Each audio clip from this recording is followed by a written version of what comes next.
বাহির থেকে দেখলে মনে হবে চকচকে ঝকঝকে আধুনিক এক হাসপাতাল। মাদারীপুরের শিবচর উপজেলা স্বাস্থ্য কমপ্লেক্সের নবনির্মিত দৃষ্টিনন্দন ছতলা ভবনটি দূর থেকে পথচারীদের নজর কাড়লেও ভেতরের চিত্র সম্পূর্ণ উল্টো। আধুনিক অবকাঠামো আর 100 শয্যার সাইনবোর্ড ঝুললেও প্রয়োজনীয় জনবল আর রক্ষণাবেক্ষণের অভাবে এখানে চিকিৎসা সেবা পরিণত হয়েছে এক চরম দুর্ভোগে। হাসপাতাল সূত্রে জানা গেছে 100 শয্যার এই হাসপাতালে 41 জন মেডিকেল অফিসারের পদ থাকলেও কর্মরত আছেন মাত্র 27 জন। এর মধ্যে আবার 12 জন চিকিৎসক ডেপুটেশনে সংযোগ দিতে অন্য হাসপাতালে দায়িত্ব পালন করছেন। স্যান্ডেলিনা সো, রূপচর্চায় আভিজাত্য। ফলে হাতে গোনা কয়েকজন চিকিৎসক দিয়ে জোড়াতালি দিয়ে চলছে চিকিৎসা। চিকিৎসকের তীব্র সংকটে বহির্বিভাগে টিকিট কেটে রোগীদের ঘন্টার পর ঘন্টা লাইনে দাঁড়িয়ে অপেক্ষা করতে হচ্ছে।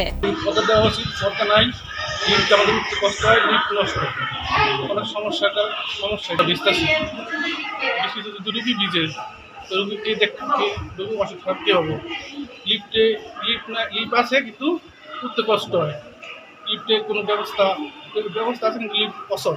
12টা বাজে ভর্তি হয়েছি, কোনো খাবার পাই নাই, কোনো সিটে রুগী রাখতে পারতেছি না, সিট সব ভিজে যেতেছে, মেঘে বৃষ্টি আছে।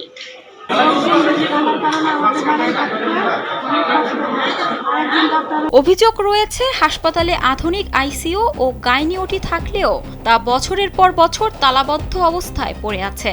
কোনো অভিজ্ঞ চিকিৎসক না থাকায় দরিদ্র রোগীরা কাঙ্ক্ষিত সেবা থেকে বঞ্চিত হচ্ছেন। সবচেয়ে মানবেতর পরিস্থিতি তৈরি হয়েছে হাসপাতালে ভর্তি থাকা রোগীদের ক্ষেত্রে। ধারণ ক্ষমতার চেয়েও অতিরিক্ত রোগী থাকায় 50 জনেরও বেশি রোগীকে থাকতে হচ্ছে বারান্দার মেঝেতে এবং পর্দা ছাড়া খোলা বেলকনিতে। একটু বৃষ্টি হলেই ভিজে একাকার হতে হয় রোগীদের। হাসপাতালটিতে ওঠানামার জন্য 2টি লিফট থাকলেও নির্মাণ ত্রুটি এবং বিদ্যুৎ বিলের অজুহাতে সেগুলো অধিকাংশ সময় বন্ধ থাকে। ফলে 5 তলায় ওঠানামার জন্য মুমূর্ষ রোগীদের ভ্যান গাড়িতে করে হুইল চেয়ারে ওঠানোর পথে ঝুঁকি নিয়ে যাতায়াত করতে হচ্ছে। ট্রলিম্যান, নিরাপত্তা কর্মী ও মালি না থাকায় পুরো হাসপাতাল ব্যবস্থাপনা ভেঙে পড়েছে। পরিচ্ছন্নতা কর্মীর অভাবে টয়লেট ও গোসলখানায় ময়লা পানি জমে তীব্র দুর্গন্ধের সৃষ্টি হচ্ছে।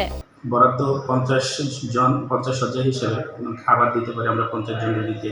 বাকি রোগী অনেক সময় কমপ্লেন করে যে আমরা খাবার পাচ্ছি না, বা বিভিন্নজন বিভিন্নভাবে আসে। কনসালটেন্ট এবং গাইনি কনসালটেন্ট 2 জনের পোস্টই বর্তমানে আসলে শূন্য।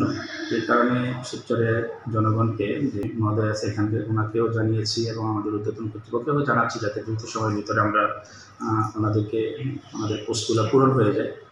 ওয়ার্ড হচ্ছে 5 তলা 6 তলা এবং লিফটের ব্যবস্থা আছে, কিন্তু প্রবলেম হচ্ছে এখানে আলাদা করে কোনো লিফট ম্যান নাই। স্থানীয় ভুক্তভোগী সাধারণ মানুষের দাবি শুধু সুন্দর ভবন নয়, প্রয়োজনীয় সংখ্যক চিকিৎসক ও জনবল নিয়োগ দিয়ে এই আধুনিক হাসপাতালের পূর্ণাঙ্গ সুবিধা যেন সাধারণ মানুষের দোরগোড়ায় পৌঁছে দেওয়া হয়। আশুরা জামান আশা, কালবেলা।